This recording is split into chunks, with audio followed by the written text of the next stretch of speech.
ついにたどり着いたぜ。インドだ。香辛料でも売りさばいて次なる冒険の資金調達でもするかね。よってらっしゃい、見てらっしゃい。いろんな香辛料が揃ってるぜ。香辛料もうまく使えば護符の類になると聞く。旅のお守りとして一つ用意してもらえるか。おうよ、一つ1万キューピーだ。お買い上げどうもありがとうな。インドは晴れてて最高なんだけど、ちょっと空気が湿ってるのが困りものだ。サンダラーの手入れもあるし、何かいいもの持ってないかい？それならこいつだ。自慢の拳銃と一緒に入れておけば湿気も防いでくれるぜ。これは渡りに船なご提案。いくらなんだい？そうだな、一袋を1万2000キューピーでどうだい？サンダラーのためと思えば安いもんさ。いただくよ。きっかり1万2000キューピー受け取ったぜ。ありがとうよ。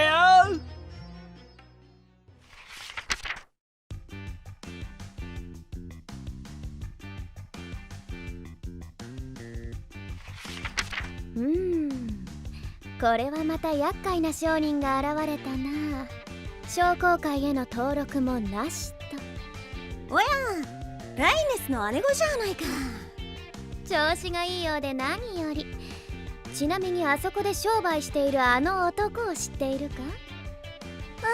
あいつかい。この辺の決まりを知らないみたいでね。相場よりかなり高値で香辛料を売りさばいてるみたいなのさ。ほう、そうなのか。それでは健全な商いは健全な心からということを教えてやらないとね。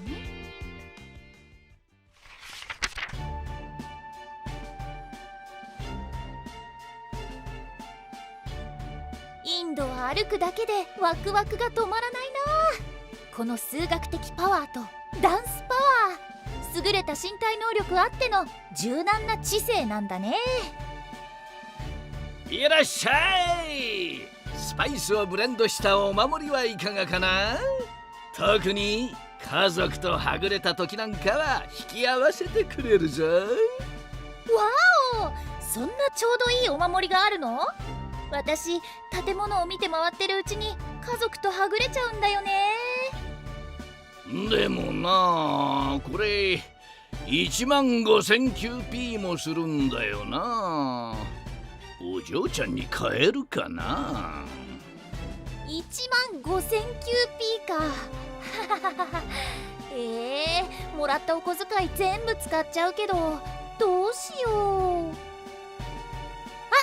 ライネス、このおじさんがめったにない永久の呪物ともいえるお守りを1万5000キューピーで売ってくれるんだって。そうかそうか、そうなのか、ダヴィンチよ。それ、お守りを見せてはくれまいか、流浪の商人よ。ほれ、これだよ。うせびと探しによく聞くぜ。今なら1万5000キューピーポッキリで買えるんだ。ほう、これだとよくて2000キューピーというところかな。このエルメロイ商工会会長であるライネス・エルメロイ・アーチゾルテに向かって2000キューピーの商品を1万5000キューピーで売ろうと、そういうことかね。エルメロイ商工会会長？健全な商いは健全な心からというのがこの辺のルールでね。商品の値段にはそれなりの決め方があるのさ。少なくともその売買に携わるみんなが納得するようなものでなくちゃいけない。それにここには実際に君からぼったくられた客がいるようだしね。旅を急ぎたいというのに急に謎の少女に連行されたぞ。この旅の5分、本当に聞いているのか。どうやら本人はあまり理解してないみてえだな。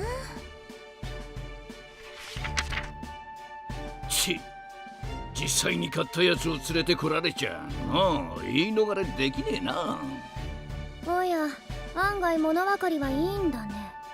おう玉屋、きちっとここのルールに基づいて商売をするぜ。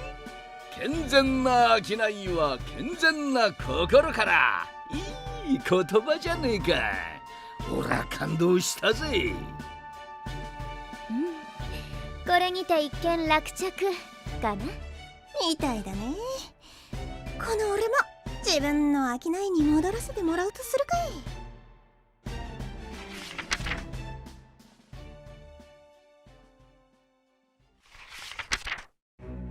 そうだよな。ここでのルールを守って商売しないとな。だが俺は夢を諦めねえ男。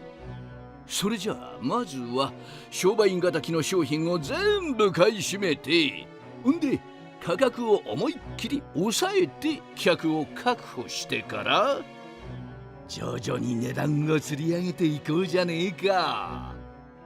これでそのルールってな守ってるよな。あはははははは。